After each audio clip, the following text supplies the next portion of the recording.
사랑의 아버지 하나님 감사합니다. 오늘도 제가 십자가 복음을 들고 이 자리에 섰습니다.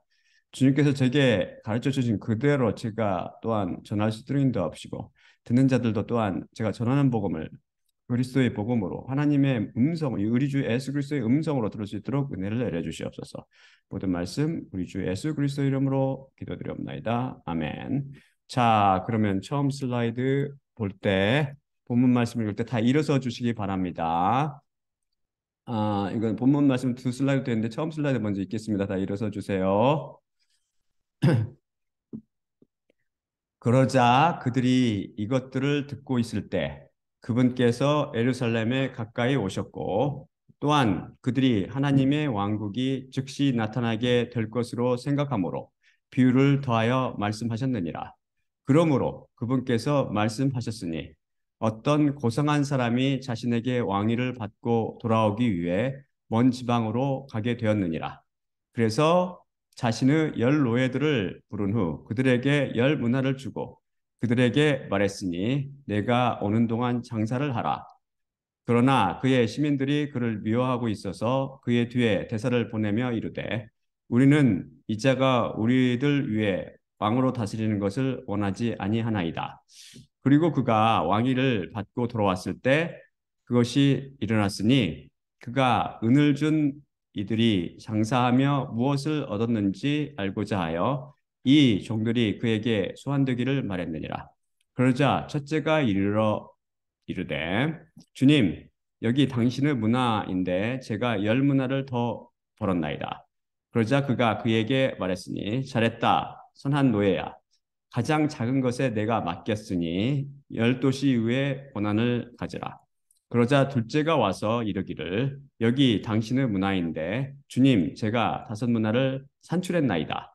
그러자 그가 이자에게 말했으니 내 자신 또한 다섯 도시 위에 고난을 갖게 되어라. 다음 슬라이드 보여주세요. 두 번째 슬라이드 계속해서 읽겠습니다. 그리고 다른 자가 와서 이르되 주님 보소서 여기 당신의 문화가 안전하게 치워져 얼굴 덮는 천에 덮여 있었으니 왜냐하면 당신은 당신이 맡기지 않았던 것을 취하시며 당신이 뿌리지 않았던 것을 거두시는 엄격한 사람이어서 당신을 두려워하게 되었기 때문이니이다. 그가 그에게 이르되 내 입에 의해서 내가 너를 심판하노니 악한 누에야 내가 내 자신이 맡기지 않았던 것을 취하고 뿌리지 않았던 것을 거두는 엄격한 사람이라고 알고 있었느냐? 그렇다면 왜 내 은을 식탁 위에 주지 않았느냐? 그러면 내가 돌아왔을 때 그것을 이자와 함께 거두지 않았겠느냐? 그리고 곁에 선 자들에게 말했으니 그로부터 그 문화를 빼앗아 열 문화를 갖고 있는 자에게 주라. 그러자 그들이 그에게 말했으니 주님, 그는 열 문화를 갖고 있나이다. 내가 너희에게 이르노니 가지고 있는 모든 자에게 각각 주어질 것이나 가지고 있지 않는 자로부터 그가 가지고 있는 것마저 빼앗기리라. 하지만 내가 그들을 위해 왕으로 다스리는 것을 원하지 않았던 나의 이 원수들을 여기서 끌어다가 내 앞에서 살육하라. 다 앉아주시기 바랍니다. 방금 읽은 이 말씀이 소위 열 문화의 비유입니다. 성령님께서 지혜의 말씀을 통해서 이 비밀을 저에게 가르쳐 주셨습니다. 성경 말씀은 십자가에 못 박히신 하나님, 곧 예수님에 대한 증언이라고 입버릇처럼 말씀드리고 있죠. 그런데 의 자체이시며 또한 우리의 의가 되시는 예수님과 그분으로 말미암는 의는 성경 말씀을 통해 어떻게 되시된다고 살펴봤었죠. 다음 슬라이드 보여주세요. 로마서 1장 16에서 17절입니다. 정녕 내가 복음을 부끄러워하지 아니하니 그것은 믿는 자마다 모두 구원에 이르게 하는 하나님의 능력이기 때문인데 먼저 유대인에게요 또한 헬라인에게로다. 하나님의 의가 믿음으로부터 믿음으로 그것 안에서 계시되기 때문이니 기록된 것처럼 그러나 의는 믿음으로 살리라. 하나님의 의가 믿음으로부터 믿음으로 그것 안에서 계시되기 때문이니가 그 해답인데 이것이 무슨 뜻이죠? 지난 시간에 이 말씀에 대해서 살펴봤는데 요약해 드리면 여기서 의란 의 자체이시며 우리 그리스도인들의 의의 근원이신 예수님과 그분으로 말미암는 의의를 가리킵니다. 디카요 시네라고 그랬죠. 헬라어로는. 근데 또한 그것 안에서란 복음 안에서란 말씀입니다. 따라서 예수님과 그분으로 말미암는 의는 복음 안에서 계시된다는 말씀이 있죠. 여기서 복음이란 그리스도의 말씀, 곧 십자가 복음을 가리킵니다. 종교에 속한 다른 복음, 즉 음녀의 복음 속에는 예수님께서 계시되지 않습니다. 왜냐하면 예수님은 오직 믿음으로부터 믿음으로 꼭 믿음으로만 계시되는데 거기에는 믿음이 없기 때문이죠. 그런데 믿음으로부터 믿음으로란 말씀은 헬러 원문을 뭐라고 그랬죠? ek pisteos, eis piston으로 이걸 축자적으로 번역하면 무슨 말이냐면 믿음으로부터 기원하여 믿음 안으로 들어가는 이라는 의미로 처음부터 끝까지 믿음으로라는 뜻이며 간략히 철두철미 믿음으로 혹은 오직 믿음으로란 의미라고 배웠죠. 하나님의 의가 되시는 예수님, 우리 의의 근원이 되시는 예수님과 그분으로 말미암는 의는 처음부터 끝까지 오직 믿음으로만 계시된다는 것입니다. 결국 우리는 주 예수 그리스도뿐만 아니라 그분으로 말미암는 의도 오직 믿음으로 계시되기 때문에 믿음을 가진 자, 곧 그 안에 피 뿌린 예수님의 말씀을 가지고 있는 그리스도인들은 이 의를 통해서 의를 인해서 의롭다 인정받고 구원받으며 영의 눈이 열려서 성경 말씀이 온통 우리 주 예수 그리스도와 십자가에 대한 증언이라는 것이 훤히 보이게 됩니다. 종교인들을 비롯한 세상 사람들 눈에는 이 모든 것이 보이지 않거나 불절되어 보이는 거죠. 왜냐하면은 그들 안에는 겨자씨 같이 실제로 존재하는 피 뿌린 말씀인 믿음이 있지 않기 때문입니다. 그래서 제가 문화의 비유를 한번 제가 받은 계시를 봤던 거로 유튜브를 통해서 한번 다른 사람들이 어떻게 했을까 궁금해서 제가 한번 쭉 여러 개를 들어봤더니 영어도 듣고 한국말로도 듣고 모두 전 세계를 통해서 다 들어보니까 모두 허무맹랑한 거짓말만 잔뜩 하고 있더라고요. 또한 이름 있는 신부라든지 목사들이라든지 이 대부분이 이 비유에 대해서 전혀 다루지도 못하고 있습니다. 세상 종교 안에는 믿음이 없음을 다시 한번 제가 확인할 수 있었죠. 이들은 언제나 어디서든 오직 성경으로와 오직 믿음으로 그 원칙에 철저히 벗어나 있음을 알 수 있습니다. 해답이 다 성경 속에 숨어 있는데 믿음을 통해서 아까 말씀드렸듯이 믿음으로만 계시되고 성경 속에 다 들어있는데 그걸 못 보고 있는 거예요. 보이지 않는 거죠. 보이지 않는 거. 여러분은 그런 종교의 거짓 복음을 계속 듣고 있겠습니까? 소돔과 고모라에 대한 미련을 버리지 못해서 멸망한 롯처럼 세상과 함께 여러분 당하겠습니까? 세상으로부터 지금 빨리 도망쳐 나오십시오. 음녀의 마법으로부터 깨어나게 해달라고 기도하며 십자가 복음에 귀 기울이시고 이를 통해서 구원받을 수 있도록 간절히 사모하십시오. 거짓 복음 안에 능력이 있습니까? 거기에 구원이 있나요? 여기서 바울은 분명히 복음이 하나님이 능력이라고 증언합니다. 복음이라는 것은 메시지, 곧 십자가 복음을 내포하고 있는 그리스도의 말씀, 곧 성경 말씀을 의미합니다. 복음이 왜 능력입니까? 복음은 능력이라고 말해요. 복음이 꼴 능력이라고 말했는데 믿는 자마다 모두 구원에 이르게 하여 죄와 사망과 마귀의 권세에서 즉 지옥불로 파멸에서부터 구해내기 때문입니다. 그럼 복음이 왜 구원을 이루는 능력이 될까요? 왜냐하면 그 복음을 통해 피 뿌린 말씀인 믿음이 뿌려지기 때문입니다. 다른 복음, 즉 거짓 복음은 죽은 씨로 뿌려져서 죽은 믿음만 남기고 사람을 살려내지 못하지만 십자가 복음으로 사람들에게 뿌려지면 그리스도의 말씀은 피 뿌린 말씀으로 겨자씨처럼 살아나서 성장을 가져오고 가지를 내세우며 나무로 변해서 결국은 열매를 맺게 되는 것입니다. 자, 세상이 알지도 못하고 깨달을 수도 없는 하나님의 비유 중 하나인 이 열무나 비유를 한번 차근차근 살펴보기로 하겠습니다. 제가 그리스도 안에서 확신하는 바는 제가 푸는 것처럼 이 비유를 푸는 사람 여러분 절대 한 명도 찾아내지 못할 것입니다. 있을지도 모르죠. 위로부터 난 사람. 하지만 제가 볼 때는 제가 찾아본 바는 아무도 없어요. 왜냐하면 음리에 속한 철학이나 그것의 한 분파인 신학을 통해서는 죽었다 깨나도 하나님의 말씀을, 하나님의 마음을 적은 성경 말씀을 깨달을 수 없기 때문입니다. 종교인들은 이 비유를 이해하지 못했을 뿐만 아니라 이 성경 말씀을 완전히 다 오역을 했습니다. 많이. 이것저것. 한두 개도 아니에요. 즉, 이 말씀을 샤마라하고 테레오 하지 못한 것이죠. 제가 축자적으로 번역한 것과 다른 번역, 여러분 한번 쫙 비교해 보시면서, 이 다르네, 그럼 저 오역이네, 이렇게 보면 돼요. 그거 확실히, 그걸 확인하고 싶으면 히브리어, 헬라어 하는 사람들한테 물어보든지, 공부를 하시든지, 그것이 되고, 다른 번역은 오역이라고 건조하시면 됩니다. 아니, 헬라를 잘 알고 있어도, 제가 말씀드렸죠. 성령 안에서 그 보이는 눈이 안 뜨이면 오역이 나와요. 오역이 엉뚱하게. 테러하지 않게 돼요. 필연적으로. 말이 안 되는 것처럼 느껴지기 때문에.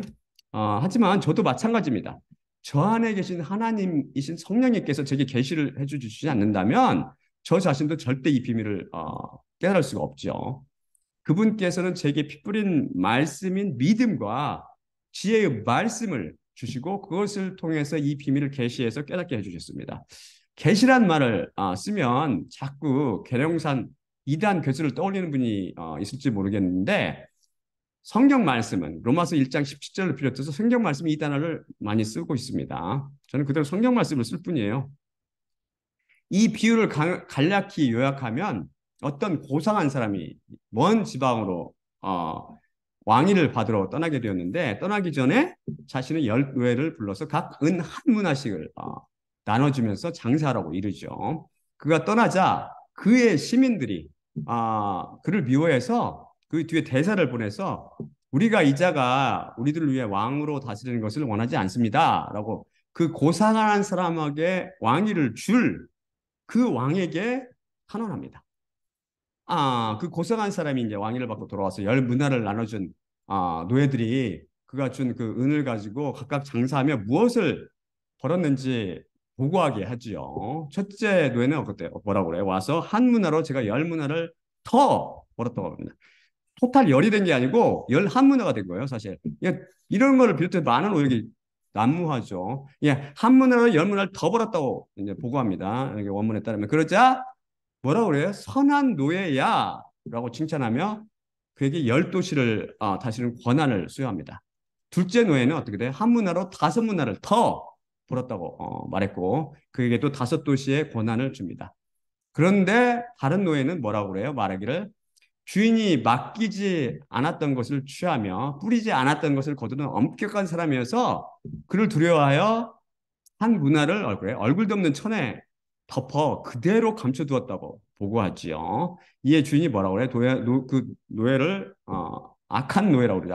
아까는 선한 노예라고 했는데 이번엔 악한 노예야. 노예를 책망하며 그가 가진 한 문화를 빼앗아 10문화 가진 그 노예에게 주라고 하자 하죠. 그렇게 하고 그리고 또한 뭐예요? 자신이 그들 위해 왕으로 다스리는 것을 원하지 않던 그의 원수들을 거기서 끌어다가 그 앞에서 살육하라고 명령합니다. 끔찍하죠. 마지막 장면은 끔찍하기도 한 이 비유가 여러분은 이해가 되십니까?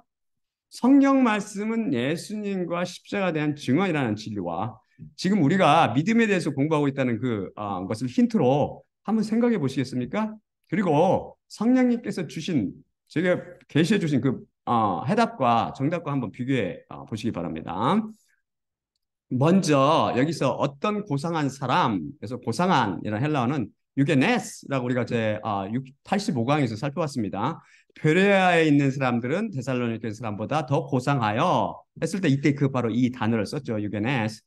이것의 원어적 의미는 pertaining to having the type of attitude ordinarily associated with well-bred persons로 보통 잘 자란 사람들과 연관된 유형의 태도를 가진 것과 관련된 이란 뜻으로 noble-minded나 open-minded, 즉 고상한 마음에 혹은 열린 마음에로 번역됩니다. 여기서 고상한 그 유게네스를 원어를 이렇게 풀어보면 헬라어를 많이 공부하다 보면 뭐가 어쩌고 저쩌고 이게 알게 되거든요. 유라는 것은 좋은이란 말이에요. 좋은, 좋은과 게네스는 게노스라는 말에서 나왔는데 게노스라는 게 무슨 말이냐면 이것은 그러니까 종류나 부류를 나타내는 게노스 그런 말이에요. 게노스라는 게. 그래서 유게노스는 무슨 말이에요? 좋은 부류의 또는 좋은 종류의라는 뜻이 되는 거죠. 이것을 세상의 기준, 즉 사회적 계급이라든지 교육의 수준이라든지 빈부로 인해서 발생하는 그 부류나 그 종류 중 상위의 것을 의미하지 않습니다. 그래서 이것을 귀족이라든지 귀인으로 번역하면 계급사회의 뉘앙스가 강하게 풍기기 때문에 저는 고상한 사람이라 그대로 원문을 살려서 번역했죠. 좋은 부류나 좋은 종류 근원이 되시는 분이 바로 누구죠? 그게 바로 그분이 예수님이십니다. 그래서 베레아 사람들은 데살로니가 사람보다 더 고상했다라는 것은 이들 가운데 예수님께서 좋은 종류의 사람, 예수님께서 예수님께로부터 그 좋은 종류와 좋은 부류의 근원이 되신 예수님께로부터 나온 사람들이 많았다라는 그런 의미고, 달리 표현하면은 하나님께서 미리 좋은 땅으로 선택한 사람들이 많았다는 의미입니다. 좋은 땅이 무슨 뜻이라고 그랬죠? 말씀을 씨가 뿌려졌을 때 많은 열매를 내놓는 땅으로 그리스도인들을 비유하고 있다고 공부했었죠. 결국 여기서 고상한 사람은 바로 누구냐면 사람의 아들, 곧 육신을 입으신 하나님이신 예수님을 비유합니다. 다음 이 고상한 사람은 그의 노예들에게 은으로 한 문화씩을 다 나눠줘서 뭐 하라고 해요? 장사하라고 하죠. 참고로 화폐로 다니는 한 문화는 한 달란트의 60분의 1입니다. 그리고 금 한 달란트는 9만 드라크마이고 은 한 달란트는 6천 드라크마입니다. 한 드라크마는 노동자의 하루 품삯입니다. 결국 이들이 은 한 문화를 받았으니까 각 100 드라크마씩을 받은 셈입니다. 미국의 근로자 임금을 제가 찾아보니까 구글에 보니까 240달러로 32만 원. 현재 그 시가로 이렇게 계산해 환율을 계산하니까 32만 원 정도이고 한국 사람들은 어느 정도냐면은 19만 원 정도예요. 이것은 최고 최저 임금차를 다 포함해서 평균을 한 겁니다. 미국 사람들이 훨씬 잘 살죠. 그 최저임금을 계산해서 제가 챗 GPT라는 것에 물어보니까 2021년 현재 기준으로 나와 있고 2021년 기준으로 미국은 하루 최저임금이 하루 58달러로 77,776원이고 한국은 73,280원입니다. 최저임금에는 별 차이가 없네요. 한국이나 미국이나. 이 열 노예들, 이게 어려운 사람들이 많아요. 미국에. 지금 환자들 중에서 미국 저창에서 오는 사람도 있긴 있는데, 그럼 진짜 어려워요.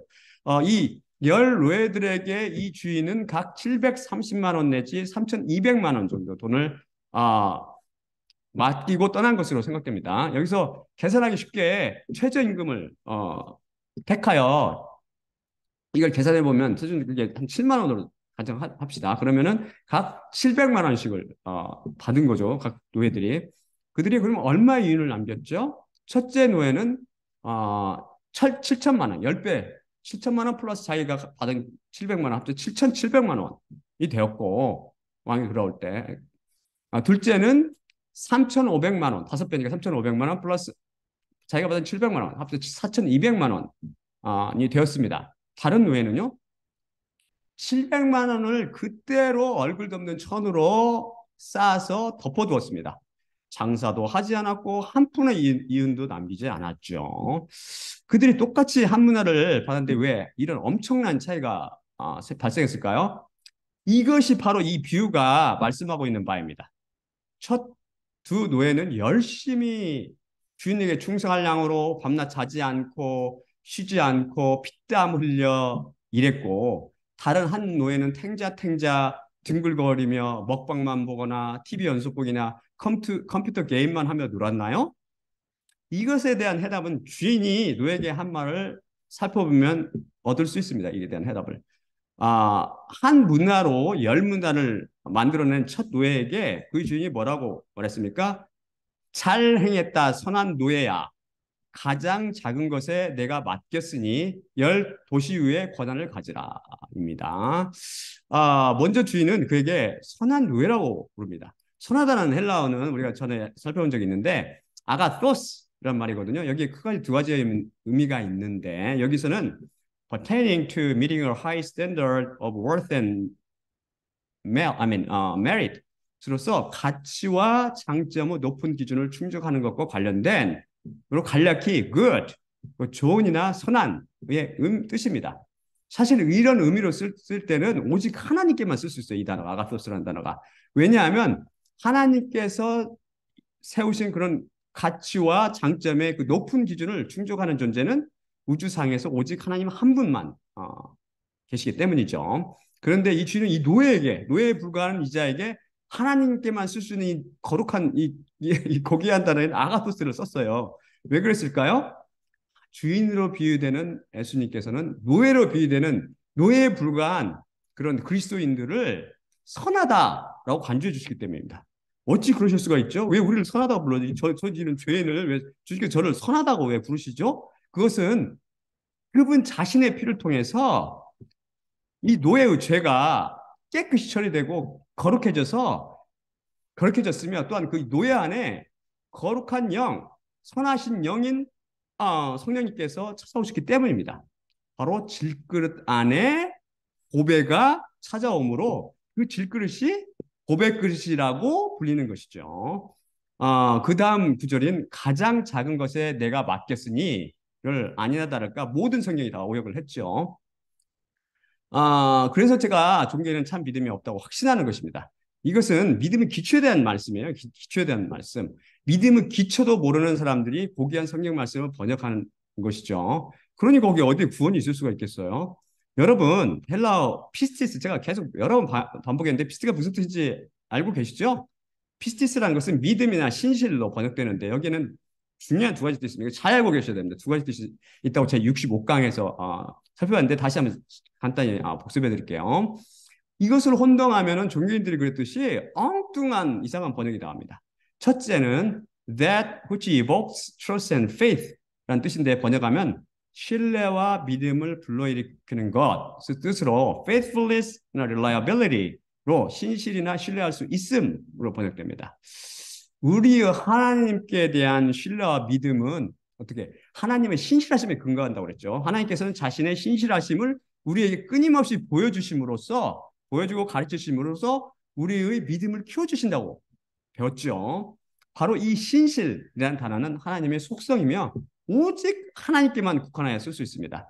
이것의 형용사는 피스토스, 여기서 피스토스라는 말을 썼거든요. 본문에서는 피스토스로서 원어적 의미는 pertaining to being worthy of belief or trust인데 믿음이나 신뢰를 받을 가치가 있는 것과 관련된 그리고 간략히 faithful로 신실한이란 뜻입니다. 신실하신 분은 오직 하나님 한 분밖에 없죠. 우리 인간은 절대 신실할 수가 없죠. 피스티스의 둘째 뜻은 state of believing on the basis of the reliability of the one trusted로 맡길 수 있는 이의 신뢰성에 근거하여 믿고 있는 상태로 faith나 trust로 번역되어 믿음이나 맡김으로 한국말로 번역될 수 있죠. 이것은 하나님의 신실하심에 근거한 우리의 하나님께 대한 믿음을 묘사할 때 씁니다. 이것을 형용사도 첫째 뜻을 갖는 명사와 똑같은 그 형용사인 피스터스를 쓰는데 원어적 의미는 pertaining to being trusting으로 신뢰하고 있는 것과 관련된으로 간략히 trusting, 신뢰하는 또는 맡기는 이란 말입니다. 안타깝게도 믿음의 정확한 의미도 모르는 한국 종교인들은 일제치하를 겪고 또한 독재 정권 하에서 교육을 받아서 이것을 뭐라고 번역했냐면 충성하다라는 원어에도 없는 원어와 전혀 무관한 뜻에도 맞지 않은 이상한 단어를 이용하여 번역했고 미국 사람들은 그렇지는 않잖아요. 미국 사람들은 어떤 단어를 이용해서 번역냐면 바로 하나님만 쓸 수 있는 단어 faithful 즉 신실한이라는 단어를 번역함으로 오역을 범했죠. 이들이 왜 이런 잘못을 저지릅니까? 그것은 믿음이 전혀 모르기 때문에 그런 것이고 믿음의 뜻도 모르기 때문에 이런 이런 이상한 번역이 났고 이런 자들을 가르침을 통해서 여러분은 구원을 받을 수 있다고 생각하십니까? 여러분 이것을 심각하게 생각해 보시고 더 이상 속지 마십시오. 이 구절의 헬라어 원어는 뭐라고 되어 있냐면 hot and elakisto pistos egenu로서 글자 한자 한자 그대로 번역하면 가장 작은 것에 내가 맡기게 되었으니로 제가 정확히 번역했듯이 가장 작은 것에 내가 맡겼으니라는 뜻입니다. 이런 표현과 매우 유사한 표현을 쓴 구절이 바로 모든 번역선들이 또다시 오역한 요한계시록 2장 8에서 11절이죠. 다음 슬라이드 보여주세요. 요한계시록 8장 2장 8에서 11절이죠. 잘 보세요. 얼마나 오역을 했는지. 또 서머나 교회 안에 있는 천사에게 글을 써라. 처음이며 마지막인 이가 이렇게 이르는데 그분은 죽었다가 살아났노라. 내가 내 환난과 가난을 아는데 너는 오히려 부요하며 또한 스스로 유대인들이라 이르니 이르나 그렇지 않으며 오히려 사탄의 회당인 자들로부터 오는 하나님 모독도 아노라. 너희가 곧 겪을 그 무엇도 두려워하지 말라. 보라, 마귀가 너희 중에서 며칠 시험하기 위해 곧 옥에 던져 넣으려 하는데 너희가 10일의 환난을 갖게 되리라. 죽을 때까지 맡겨라. 그리하면 내가 너에게 생명의 멸류관을 주리라. 귀를 가진 자는 성령님께서 교회들에게 하시는 것을 들으라. 이기는 자는 둘째 사망에 의한 해를 결코 받지 아니하리라. 여기서 제가 죽을 때까지 맡겨라 라고 번역한 요한계시록 2장 10절 헬라어 원어는 기누 피스토스 아크리타나투로서 방금 배운 그 표현법과 매우 비슷하죠. 이걸 축자적으로 번역하면 죽음의 때까지 맡기게 되어라. 이것은 다시 제가 번역했듯이 죽을 때까지 맡겨라가 됩니다. 그런데 이 구절을 한글 성경들은 죽도록 충성하라 혹은 죽기까지 충성하라. 충성 그 영향을 받아서 번역했고 영어 성경들은 대부분 뭐라고 했냐면 be thou faithful until death, be faithful until death, 혹은 be faithful even to the point of death. 나 이거 비슷하게 죽을 때까지 혹은 죽는 순간까지 너는 신실하라라고 오역을 했죠. 이거는 분명한 오역들입니다. 다음 이들의 번역은 지극히 율법주의적이고 행위신앙적인 것이죠. 믿음이 무엇인지 모르기 때문에 나오는 당연한 오역입니다. 이것의 원문의 뜻은 죽음이 내 눈앞에 왔을지라도 두려워하지 말고 신실한 하나님이 내게 맡겨라 라는 뜻이죠. 여러분은 어떤 것이 더 올바른 번역이라고 생각하십니까?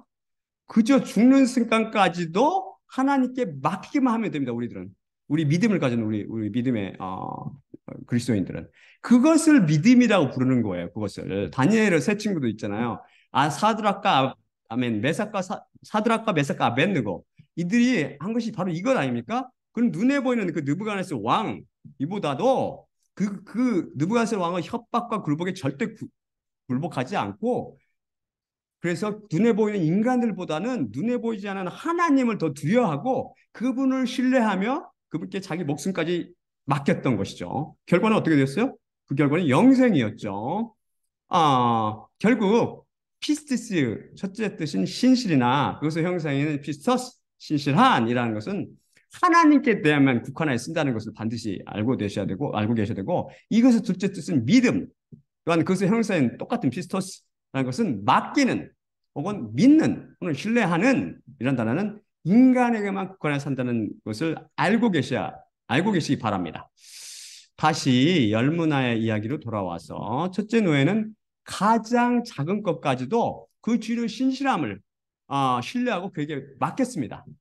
그분은 신실하심에 자신을 온전히 맡겼던 것이죠. 따라서 열문화의 비유는 바로 무슨 비유냐면 믿음의 비유예요. 믿음에 대한 비유입니다. 똑같이 한 문화를 받았는데 왜 누구는 열 문화를 받고 열 문화를 남겼고 또 어떤 이는 다섯 문화를 남겼으며 다른 이는 전혀 남기지 못했을까요? 이 비유 속에는 한 시간은 부족한 많은 믿음의 비밀들이 숨어져 있습니다. 여러분 한번 고민해 보시고 그 정답을 다음 시간 저와 함께 한번 맞춰보기로 할까요?